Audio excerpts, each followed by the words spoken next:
PEP Radio is a part of the Pennsylvania Equality Project that plays music, news, and weather, actively advocating for the LGBTQ+ and disabled since 2024. PEP Radio, available on Live 365, Roku, Alexa, and at paquality.com.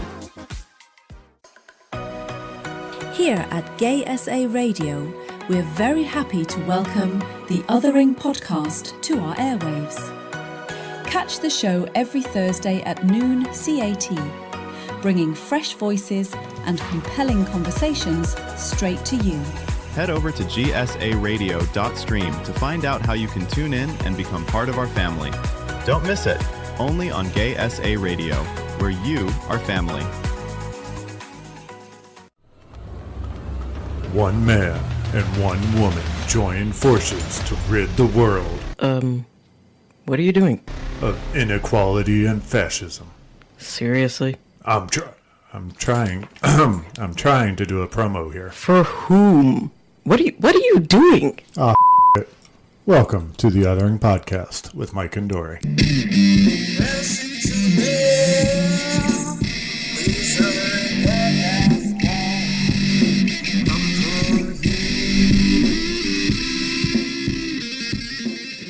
Hi. Hello. How are Can you you? hear- Yes, we can hear you. Okay, great. How are you today? I'm good. All right, today we are talking to Sophie Renois. She is a speech-language pathologist, but a professional patient. Sophie is a Black and multilingual speech-language pathologist, which is a rarity in the field. Sophie has unique experiences navigating life with acquired chronic illnesses while also being a healthcare professional. Her journey began in her late teens when she was going from doctor to doctor, being dismissed and gaslit oftentimes. Sophie has experienced life as an individual with non-apparent and an apparent disability. In 2021, amidst the pandemic and navigating grad school, her health took a significant turn for the worse, and that is when she truly experienced and accepted identifying as a disabled individual.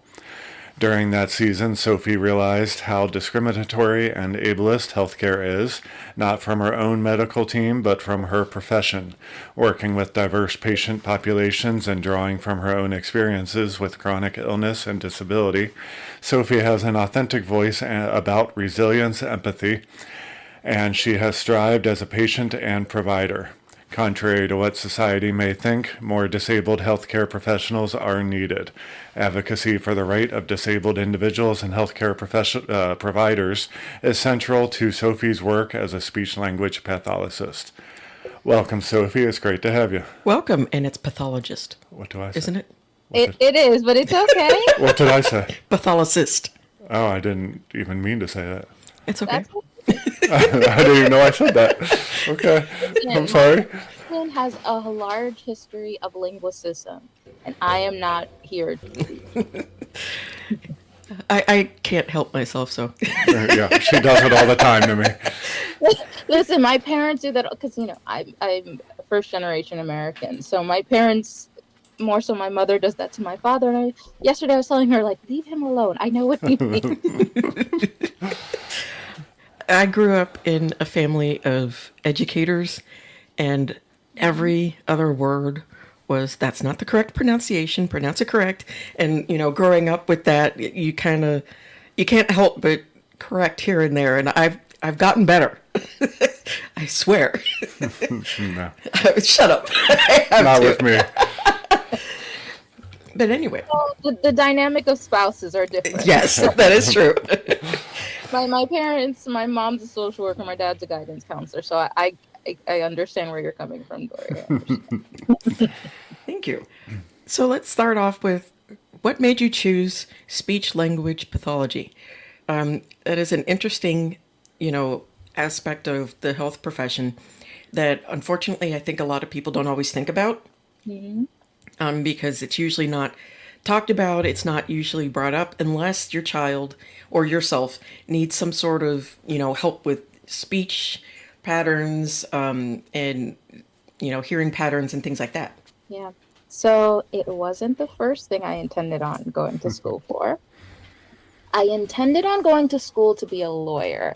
I had in my mind that I'm going to work advocating for children that have that are in the foster system, children who have been abused. That's what I thought I was going into. I went to a college that was because I did end up transferring in undergrad. I went to a college for a semester, and we had a lawyer come to school and talk about what she did and all those things. And said most of the time she's not really in the courtroom. She's actually just, researching, and it takes a really long time to actually get in front of a judge. And I thought, no, no, no, that's not what I want to do. Then I was stuck. I'm like, okay, what do I do now? And I was trying to reflect on what are my strengths with working with people. In high school, I did so much volunteer work, so that's something I knew I enjoyed. I didn't want to go and be a doctor, even though many immigrant families, that's what they want, their children. Doctor, lawyer, that's the thing. Now, engineers on that list too. But no, that's a little bit too much school. I have some relatives that are speech language pathologists, and I also was considering being a physician assistant. Both of those professions are 2-year master's programs. You can work across the lifespan. I ended up choosing speech language pathology. Frankly, I think because I was just more familiar with it, just from my family members. If I could go back, would I still have been an SLP? I think I probably would have done physician assistant just because of some experiences I've had in my profession. But the specialty of PA that I would probably be similar to what are my interests in speech language pathology. My top interest above all is dysphagia, which is swallowing disorders. And so I probably would have been a GI or an ENT PA. Mm-hmm. Yeah. And, it's funny you bring up dysphagia because I have family members that suffer from dysphagia. Mm-hmm. In fact, they've had kind of a scary surgery because they're older.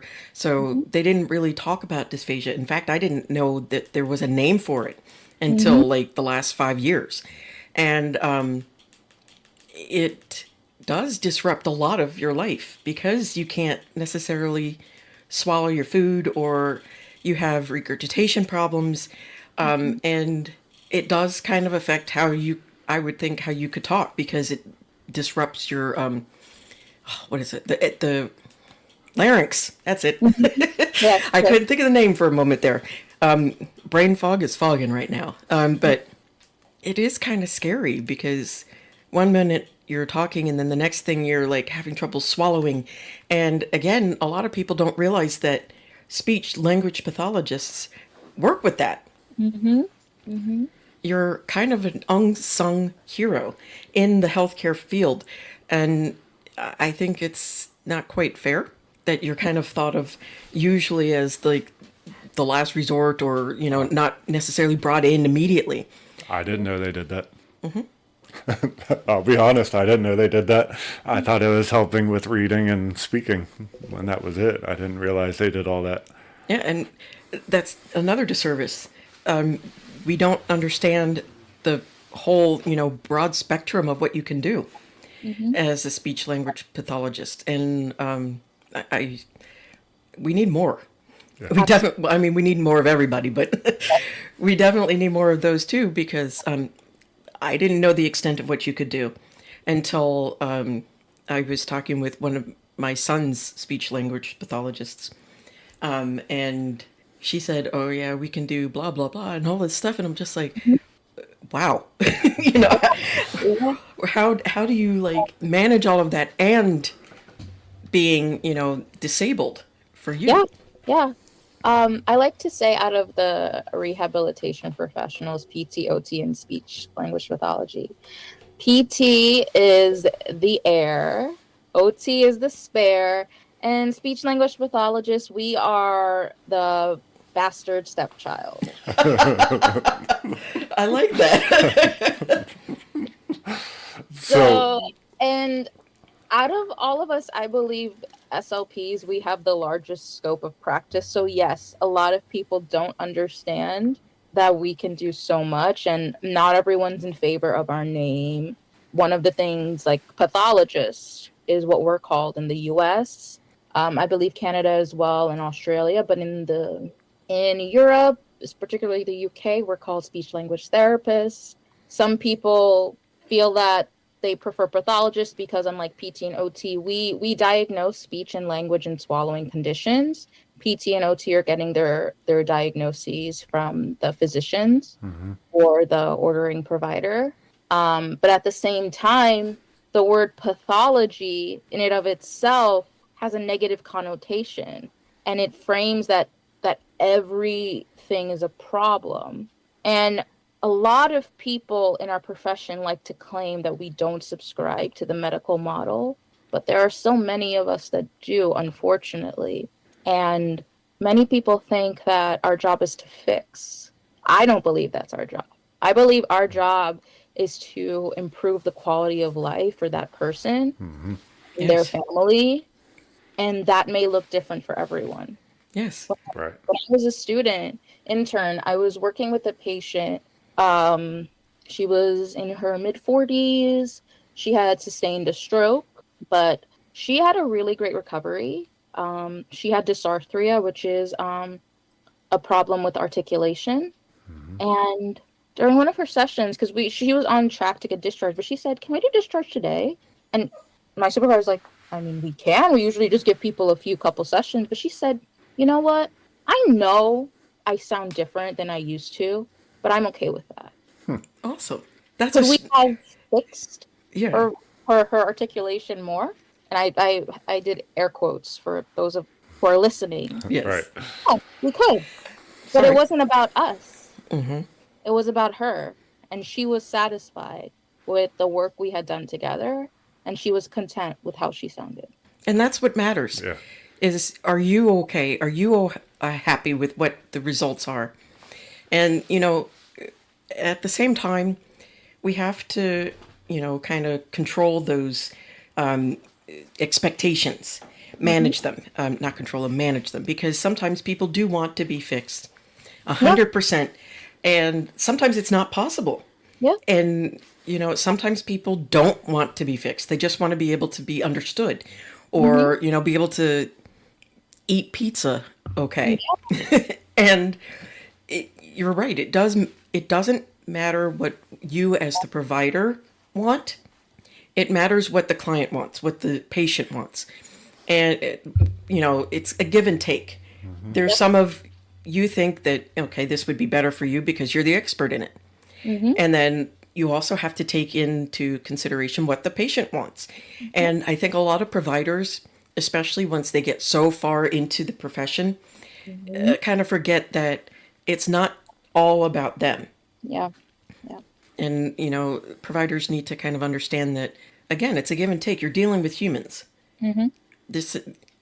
It's not, plastic dolls where you can make them however you want and, in your head, make them sound however you want. And it doesn't work that way. Yeah. We have our own hopes and dreams that may correspond to the same ones that you think we should have, and it may not. And that's okay. And we have to kind of, I guess you could say, mitigate the expectations of the providers as well. And I think that's a really great story that she was okay.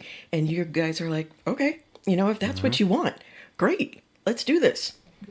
Instead of saying, well, no, sit down, we're going to keep going, because sometimes there are people out there that will do that, that will sit, no, I don't care what you want. You have to be perfect. Yep. Yeah. When I was going through physical therapy after my concussion, they required me to do 10 sessions before they would release me, regardless of what I said. I mean, I'm sure I could have just not gone or whatever, but they did not want to negotiate on that. It was 10 sessions before they released me, and that was that. That was the rule, so to speak.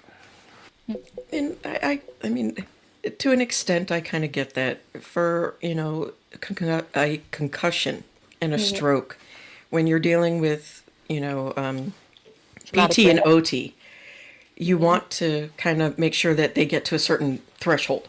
And then after that, it's, okay.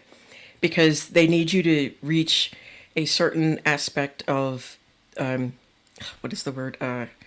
Healing, so that you don't backtrack and it get worse. So in that situation, I think there has to be, where the patient doesn't necessarily get the final say, because it's about not making sure that the patient doesn't fall backwards and end up becoming worse. Yeah. That makes sense. And then, but in certain other situations where we're going for perfection of something, that's where we need to really listen to the patient and not try to strive for that perfectionism that, you might want, say, within stitching, but you don't necessarily need it with speaking. As long as they are comfortable and people can understand them and they're happy with however it is, that's what matters.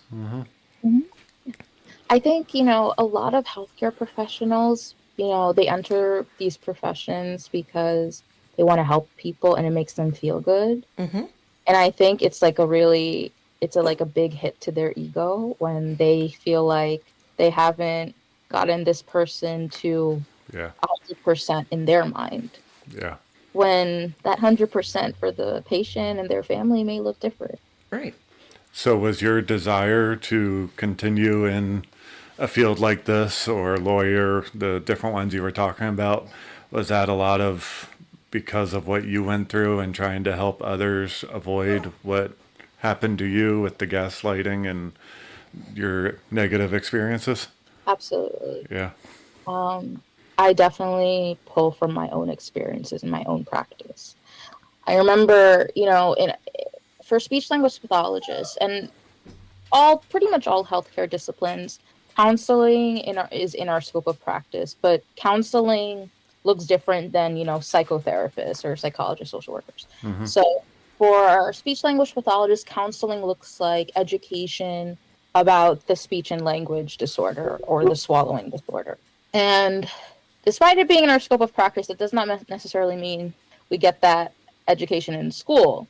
And I remember in school, myself and my peers, we wanted more. Right. For us, a lecture was not sufficient. But that was something I would always get compliments about from my peers and my supervisors. And I was thinking but I didn't really learn about this in school. And I would reflect, oh, I'm pulling from what I have needed. I'm pulling from what I have gotten in my own therapy. So that's what's informing my practice. That's why I'm quote unquote good at it. Okay. Yeah. Yeah, and honestly, being able to pull from our experiences is what makes us better at that, practicing or whatever it is that we're doing, teaching, things like that, is understanding, especially when, let me rephrase this, when we pull from our own experiences and turn it into something good so that we can stop the cycle of abuse from, providers or parents or whatever it is that we're pulling from, that's when it's really good. When we pull from our experiences and continue abuse, that's when it's bad. And we need to differentiate between the two, because, just because you and I were gaslit, Mike's been gaslit, doesn't mean that we should then turn around and say, well, what's wrong with you? I don't see anything. Your labs came back normal from what you said, so you're good. And, perpetuating that harms people.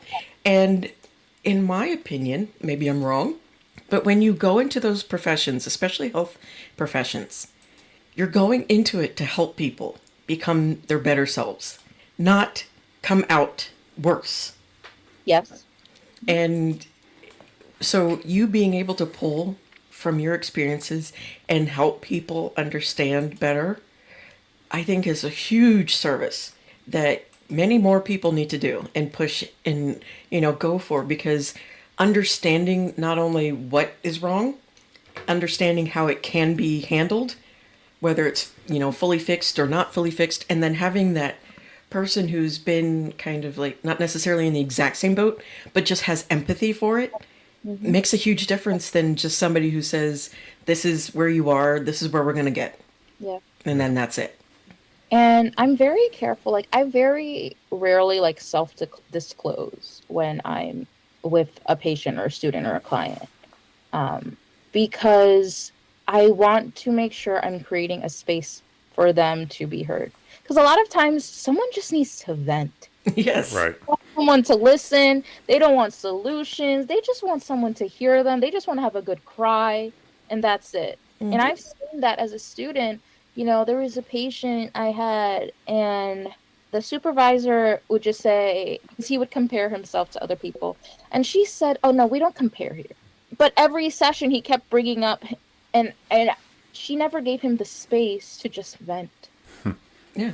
Mm-hmm. And honestly, that's the biggest thing there is sometimes, yeah, you want the solution. Yeah, you want the, the plan for where you're starting at A, how do I get to Z, and you want that, but at the same time, you do want somebody to just sit there and commiserate with you and say, I understand that you're in pain. I understand that you're tired or that you want to compare.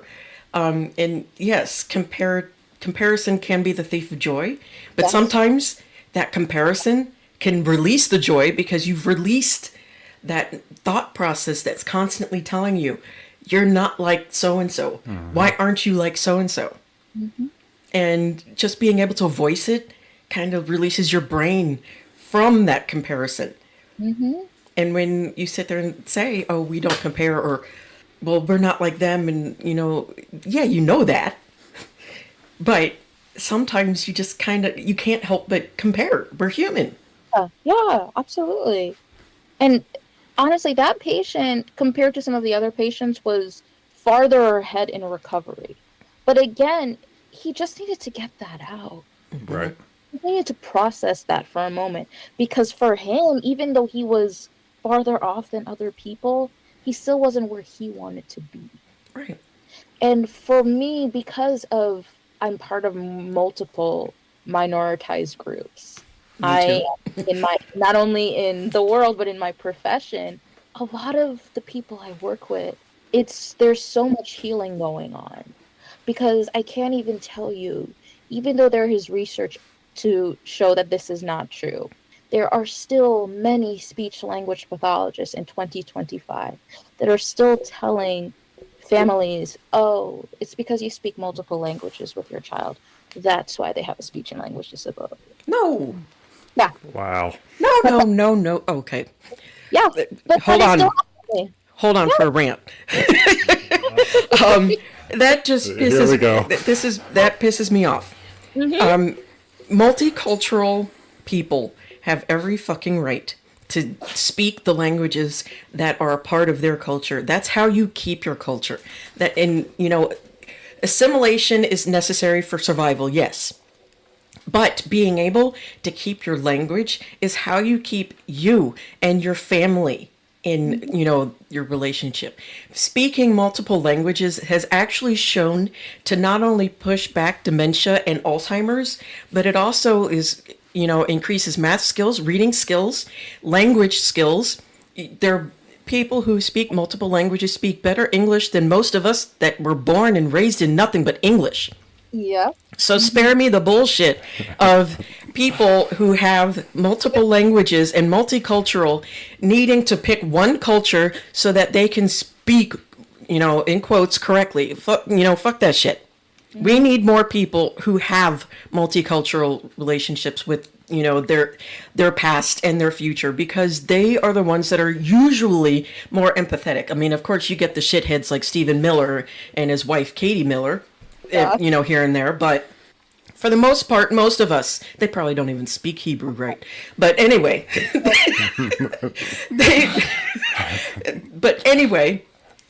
those of us who can speak multiple languages are, we're beautiful people. And I wish that I could speak, multiple languages better than I can. And it helps.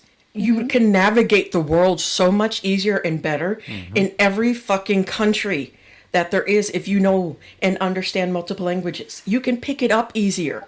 That means you're an asset in business. That means you're an asset in healthcare. That means you're an asset in IT because you understand where people are coming from. Not just expecting everybody got to speak English because I'm too damn stupid to want to be able to learn something new. And, it just, sorry.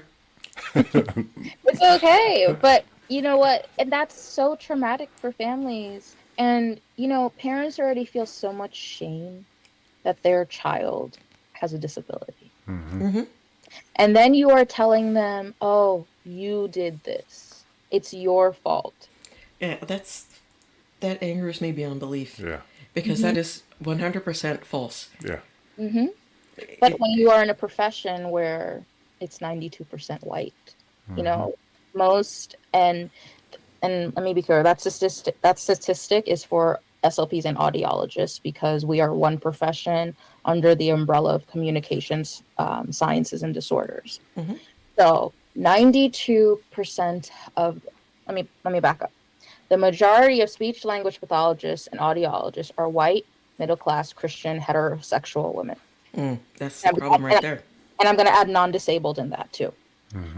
Our profession is one of the whitest professions in the country. Only 3% of speech language pathologists and audiologists are Black. Only 8% of speech language pathologists and audiologists are multilingual. And that's, I'm sorry, go ahead. I live in the New York metro area. I live on Long Island. I speak Haitian Creole and I speak Spanish on top of speaking English. So I am speaking some of the most needed languages of the people I serve. And even for people that I don't speak their language, when you're working with so many different populations, I already know when I hear the families talking, I'm like, oh, is that Bengali? And then they're like, yes, they're nodding at me because I just picked up like the sounds. Like I don't know what they're saying, but I know the pattern in my head. Because Spanish is a romantic language. I can understand Italian, understand Portuguese. I've spoken Spanish to people who have spoken Portuguese, and like we've had a conversation because there's so many similarities. And it's so frustrating when I have to dispel that myth. But it's also so beautiful when they can receive therapy in both languages, or when they realize, okay, I can talk to my kid in our heritage language, in our mother tongue. Because it doesn't make sense, because some of these families, their English proficiency is already limited. So you're telling them to speak English to their child, but they themselves are still learning English. Right.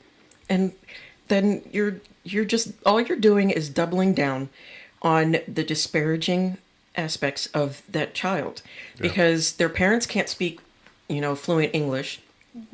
So now the child is not only going to be limited in their speech pathology because they have a speech impediment of some sort or, diagnoses, and then trying to speak limited English, now they're going to be bullied. So now all you've done is just added trauma by accusing the parents of, God forbid, they talk in French or Creole or Spanish or Navajo to their child.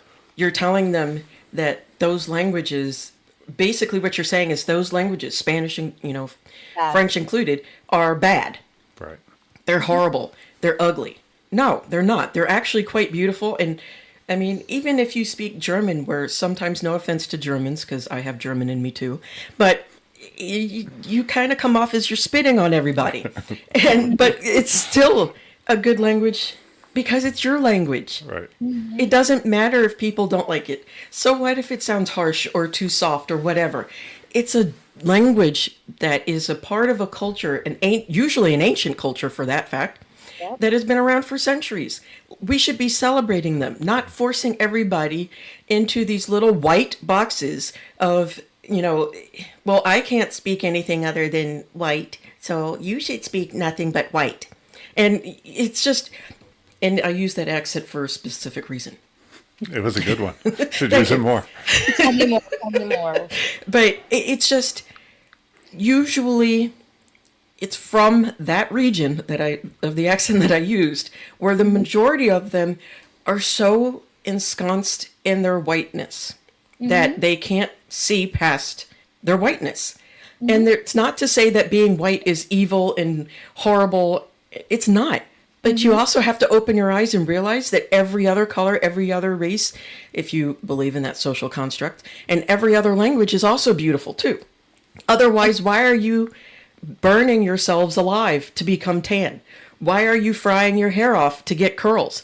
Why are you, doing cat eye makeup to make yourselves have almond shaped eyes? Why are you getting plastic surgery to enhance your ass and your boobs that are, associated with Black women? Yes. And, lip fillers where you look like, those old wax things that we used to use in the 80s and 90s to, so that our lips were from the end of our nose down to our chin. Why are you doing those things if you hate what everybody else is so much? Love yourself and love everyone else. You have assets. We have assets. We all have, and it's okay to want to share. It's okay to, if you like straighter hair, that's fine. If you like curly hair, that's fine too. But we need to stop policing everybody and saying, well, you have to do this and you have to look like that and you have to speak like this, because it further harms people that are already harmed. Yeah. And we need to stop that bullshit. Because all it does is it makes everyone else harmed, including yourself. Even though you may think that you're on the top of the food chain, you're not. Right. You're just harming yourself. Just like patriarchy harms men, being, using that closeness to power, whiteness shit, harms you too. And I'm sorry, go ahead. This is your, I am so sorry. It's okay. And a lot of people, the English we speak today is influenced by so many different languages. Yes. Oh, yeah. And it's like that, there's such a disconnect. And, where I live on Long Island. So after the South, Long Island is the second most segregated region in the country. And a lot of people don't know that. And living on Long Island, I live in a community that is rare in the fact that there is a lot of diversity. Whereas I can go 2 minutes down the block because I live on a border of another community and it is 90+% white. And there are some parts of Long Island that I would not feel safe going to. There are people, coming out of this pandemic, when I've met people at conferences and stuff, and they say, "Oh, my family and I were looking to move to Long Island. We're trying to leave New York City," and then they would mention towns to me, and I said, and these were often be people of color, and I said, "Are you familiar with that town?" And I would just ask questions, and they would say, "No, tell me." And I would say, "You are a person of color. You're telling me your spouse is of this background. I would not feel comfortable going to that town." And they would say, "Okay, well, what are diverse towns?" Because I would explain, Long Island is very segregated, and they would say, "Wow, I never knew this." But it's something to think about, because when you're moving your family, you want to feel safe. You want to feel Yeah, for sure. you want to not be fearful of your own community, and unfortunately, that is very real for parts of Long Island. As a Black woman, as a child of immigrants, no way would I go to certain towns. There have been places when we've gone to visit some relatives who live, in certain parts of Long Island, and some of us in my family are like, we don't know why they have gone there, but we have put a dash cam on our car for protection, because people just don't get it if you're not in this position. And it's a scary position to have to grow up in. Constantly being vigilant, and always looking over your shoulder, not only as a female, AFAB, and having to constantly, or even if you're a trans woman, having to always look over your shoulder is like terrible enough. And then to have to, on top of that, because you had the nerve to be born brown or black or, different, obviously. And then you have that minority on top of you. And then, if you happen to be mixed race, that's like another minority on top of you. And you're just constantly in this state of hyper vigilance because you can never relax. Because, people don't, even if you're of, like black and say white, black people are sometimes wary of you. And then white people are wary of you. If you're an immigrant, even though, you're black too. And in certain situations, because you're an immigrant, you can't always go with all the black people either. And it's just like, can't we all just hang up our prejudices and our expectations for certain things and just live, let each other live? Yeah. Immigrants come to this country and make it better. They're the ones that are usually doctors, lawyers, and nurses. And, maybe not for much longer with the H-1B visa issues. Yeah, that is true. Yeah. But obviously, though, the majority of the doctors that I have seen, and I'm pretty sure statistics can back this up, but I have seen more doctors that are of color than white. More doctors of color are the ones that are going into that because that's a part of the culture of, excellence. Yeah. Doctorhood is excellence. Lawyerhood is excellence.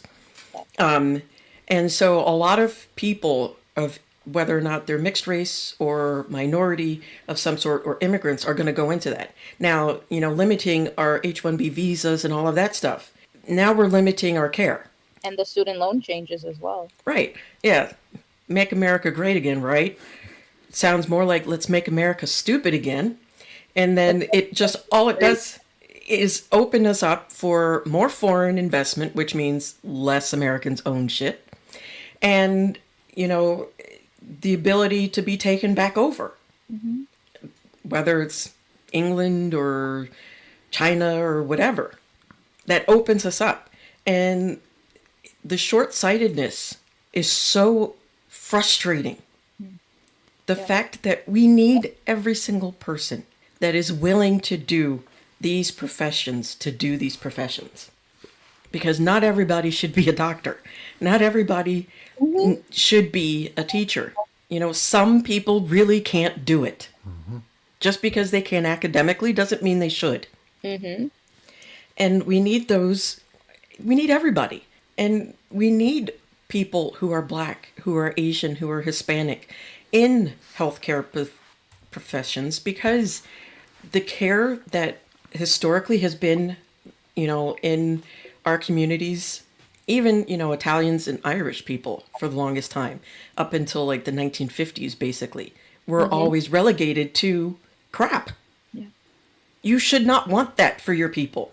And people don't realize that immigrant doctors or healthcare professionals are often the ones that are more willing to work in inner cities and rural places, the places that are underserved and unfortunately are becoming increasingly underserved because of, recent legislation. I like to call it the one big broken bill. It is. Yeah. And you're right. Like, how are the rural places going to have children? If we're supposed to be popping out babies, but we have no doctors, no doulas, no midwives, what are we going to do? And, I'm going to change a little bit here. Sorry. It's kind of the same idea, but I'm going to change a little bit. How have your disabilities affected your work and what you try to do? I mean, obviously race is a big obstacle there, but how have your disabilities affected it as well? So having acquired conditions really, it really rattles you when you are becoming a young adult. Yep. So I never had like accommodations when I was in school. It was up until when I got to college, when I left that first school and transferred to study speech language pathology in undergrad. I was having a lot of pain. I was experiencing brain fog for the first time. I was having difficulty concentrating. And I'm a really good test taker. and I was not able to finish my tests. I was losing focus in class. And then, I ended up going to a rheumatologist and getting accommodations. But at first, I felt like a lot of shame for needing them. In hindsight, now that I'm older, I probably needed a 504 plan when I was in high school, particularly more so towards the end where I started to develop some health issues, just so I didn't have to work so hard. Right. Meaning, like, I was a good student. I was in the top 20% of my graduating class in high school. But when I think about it, I was like, okay, Sophie, you were a good student and you had to, like, you were so exhausted. How good of a student would you have been if you had these supports where you didn't have to feel so worried about, okay, I have to, I don't have to worry about like meeting the deadline on this exact date. I can have like a 3-day grace period, Yeah. Yep. um, you know, getting gaslit and dismissed by doctors is one thing. And you often think that, allied health professionals or rehabilitative professionals, like my profession, are different. But when you're getting that discrimination from your professors and your clinical supervisors, that's when it hits you and it's like, oh, this isn't just something that the doctors have. Right. This is something that is systemic in health. In 2021, I was having some really terrible health issues where one day I woke up and the right side of my body was just numb. No injury. There was nothing to cause it. And it just got progressively worse where I could not walk typically. I was very weak and sick. I lost a lot of weight. There wasn't a clear reason for any of this. Most tests came back normal. A lot came back inconclusive. Even the ones that came back abnormal, it wasn't how I was presenting didn't add up with the test results. So many doctors, so many treatments to the point where I needed a cane to ambulate. So before all of this, I had a lot of different health conditions. So, non-apparent disability. I don't like to say invisible. Non-apparent's my preference. But then I did have an apparent disability. So I've seen the treatment on both sides, where as non-apparent, it's as if I wasn't disabled enough. Yep. Right. I remember when I would have accommodations in school, undergrad and both undergrad, sometimes people would question my need for it and say, well, Sophie, you're doing so well. Why do you even need this? Which is not even any of their business. Right. Right. But then having an apparent disability, people would say, like, wait a minute, you're too young for all of this.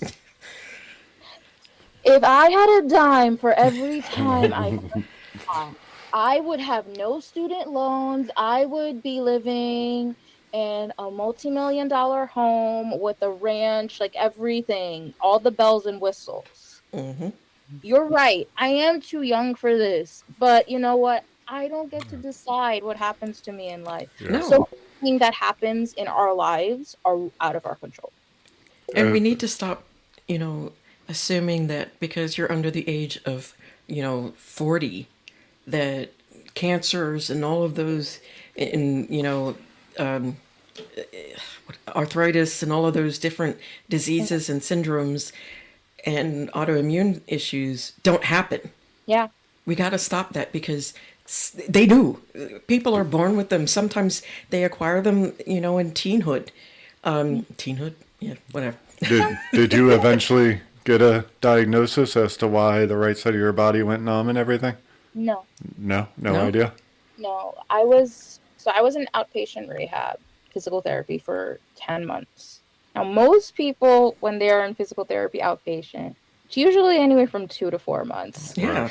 And it was hard mentally. Like, I had a great physical therapy team, but it was hard mentally seeing all these people graduate, and here I am, still here, while also being a full-time student, while also having internships, etc. And I remember when I graduated, they had a bell, and I rang the bell, and it was so amazing I'm thankful that I haven't gotten to that place yet. I mean, I haven't returned to that space. Hmm. There are still some things that are atypical about me. Even though I walk independently, my gait isn't as fast as the typical 26-year-old. It's functional, as I like to say, Right. and how many of my providers would like to say. There are some moments where I'm like, oh my gosh, is this problem coming back? Just how like my body feels, and how sometimes I'm limping at the end of the day, or I can't really get out of bed because things hurt so bad. At this point, between myself and my doctors, we think it's one of two things. Either I have something that is slowly developing and the tests are just not sensitive enough to pick it up, or I'm a zebra. And for those who are listening who don't know what a zebra is, when doctors are in medical school, they tell students if you hear hooves, think of horses, not zebras, because horses are like animals that, we see, relatively common in life. Zebras, probably have to go to a zoo or a safari to see them. Right. And so that's where we're at right now. And at this point, I'm okay with not knowing what it is. And that took a while to get to that position. Hmm.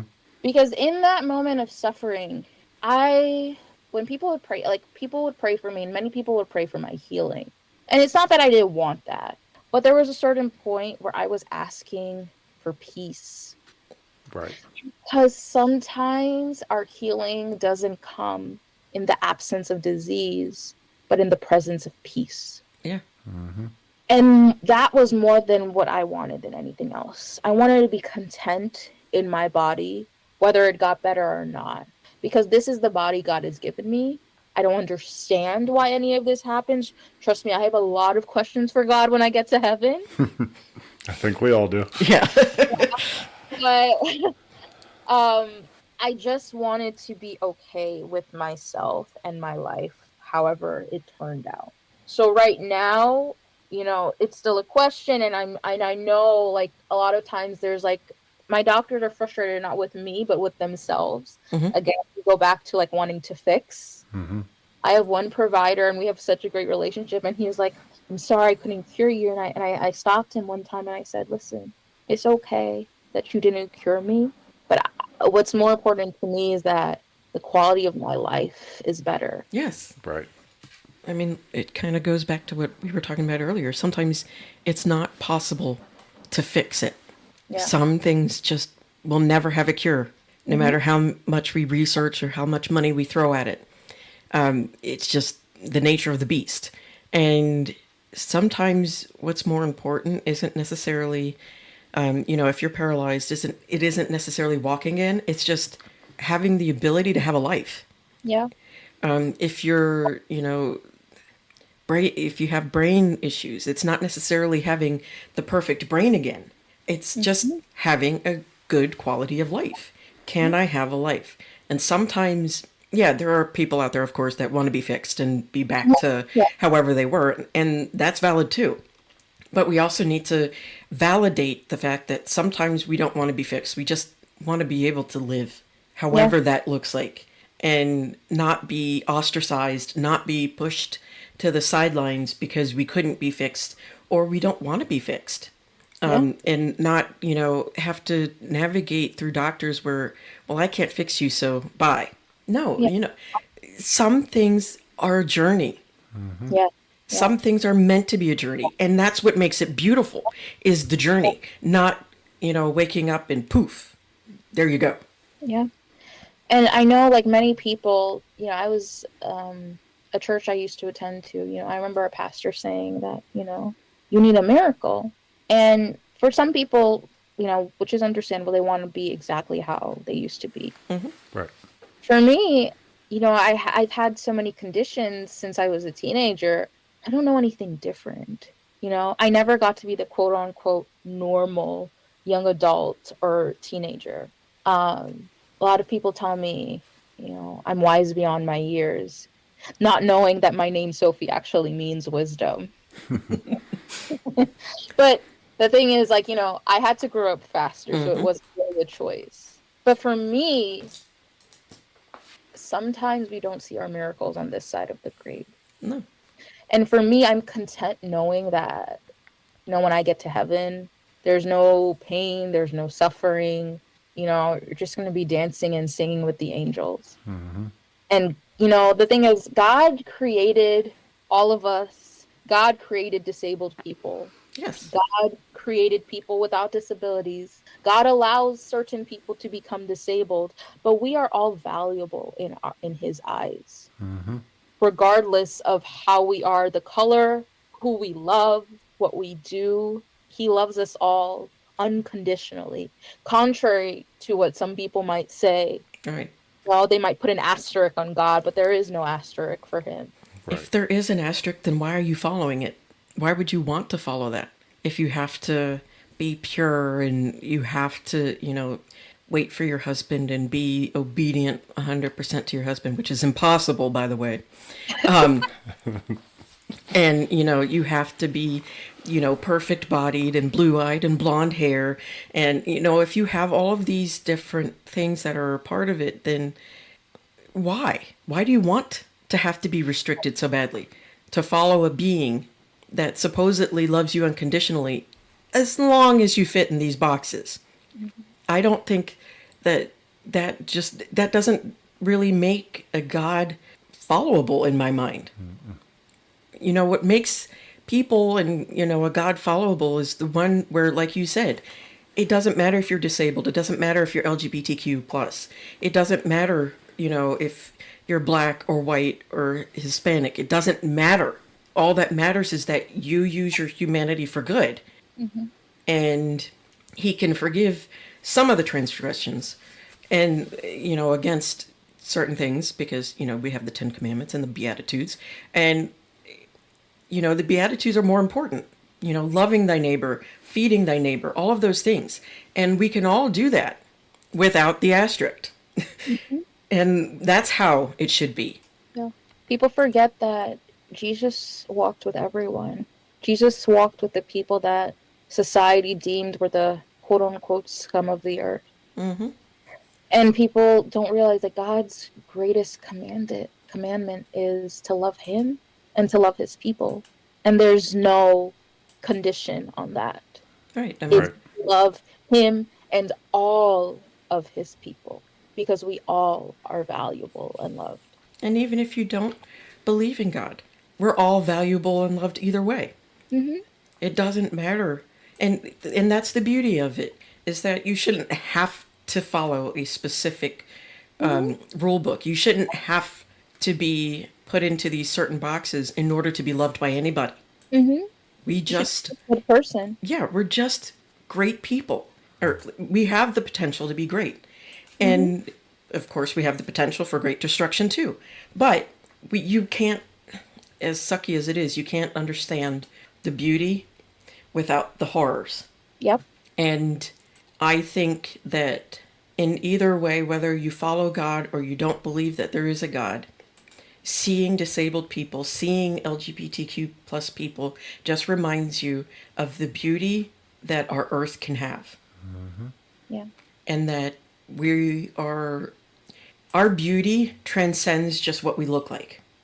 It's because our hearts are so damn big and that we are trying so hard to encompass everybody, even those that technically aren't really deserving of our, you know, grace and love, but we still include them anyway, because that's the right thing to do. Yes, absolutely. And, you know, that's what they forget. Yeah. And it's hard. It is hard to do the right thing. But that's what makes it good. That's what makes it great. That's what makes it wonderful, is doing the hard things. Because at the end, when it's easy, it's just, you don't respect the easy. When you get good grades or, you know, you have college paid for 100%, you know, by your parents and all that stuff, you don't appreciate the hard work that got you there. Yeah. But when you have to, and I'm not saying, you know, come from, you know, like an Oliver Twist education type of thing where you're saying, please, can I have some more? I'm not saying you have to have that level of struggle, but some struggles, some, fight to get the grades or get to college and pay for it yourself, you appreciate that more. And so I think that when you have to struggle to want to include those that work so hard to exclude you, then it's even more beautiful. And your light just shines even brighter and makes people realize, why are we fighting against you and not the ones that are trying to exclude you? Yep. And here's the family. Awesome. The family, And welcome the family. Despite them being told multiple times. And that's fine. It's okay. Yeah, it's fine. Because I think that's a part of, showing our humanity is that we have loud families. Yes. And, we have children, we have pets, we have, grandparents and stuff that are, my family's loud too, if you haven't noticed, because I speak loudly, but, and it's just kind of one of those things where that's the only way you could be heard in a family is if you yell. But that adds to the beauty and showing that we're human. When you put a name and a face to what you're, supposed to hate, it makes it harder to hate. Yeah. And I think when you hear the stories of people, fighting to be a doctor or to just exist, adding a face and a name to those stories humanizes it instead of demonizing us. Yeah, we're different. That's what makes it awesome. Yep. We're out of time. Yes, I know. I'm sorry. Unfortunately. I We love could go talking on for to you. hours. Yes, we could. Yeah, we could. I know we're out of time, but real quick. Uh-oh. Shut up. I wanted to, because I have taken up so much of your time, and I apologize, but I want to know, have you gotten any of, your diagnoses? Do you know some of them at least? I have plenty of them. And it's like every year and a half, there's another one that comes up. Is there is it autoimmune that is doing this, or do they even know that yet? They don't even know. So one of the conditions I have is fibromyalgia, but I have a lot of others. I have migraines, vertigo, PCOS, endometriosis, carpal tunnel syndrome. There are plenty more. I just can't think because off the top of my head. And it seems like it never ends. Because I have CRPS, but I have also degenerative disc disease, and I have migraines, and it's just sometimes it feels like it would just be shorter to say I don't have this than to explain sometimes I have this. And how does all of that feel for you? How do you handle that aspect of I have this and this and this, and it just feels like it never ends? Lots of prayer and lots of therapy. That's the only thing that keeps me sane, honestly. I mean, I use CRPS, complex regional pain syndrome. Yeah, I have that one too. You forget after a while. Usually I have to go through the doctors in my head to remember what condition I see them for and what medication I get from them, because it's just so many. Yes. And at a certain point, you just have to have a sense of humor. Yes. Yeah. When I see my doctors and they're like, all right, Sophie, I want to run some labs. Or you haven't had some scans in a while. Can we just do some? And I said, sure, whatever, I tell them, I'm a professional patient. Do whatever you want. Yes. That is kind of what it feels like.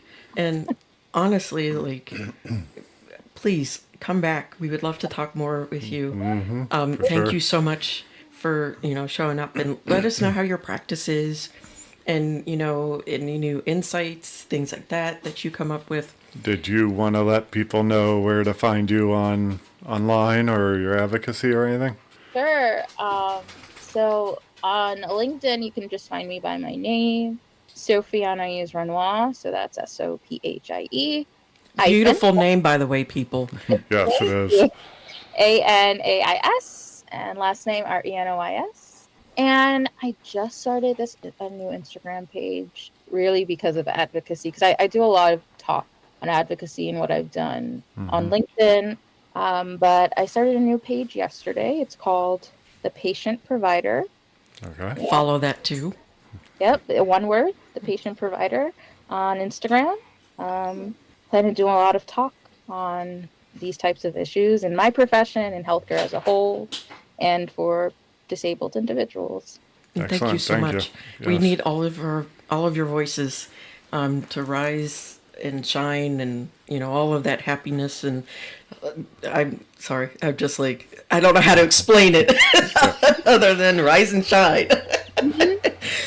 Yep, we need everybody. But thank you so much for Yes, joining thank you. us. This has been an absolute pleasure. It beyond pleasure. I think it's been like awesome. And again, come back and keep us updated on how you're doing and everything. And please, keep in touch. Yeah. Absolutely. Ooh, All right. well, that was the gong. So it is now. Apparently, it is time, according to our dog, to shut up, Mom. All right. Thank you. Bye. Bye-bye.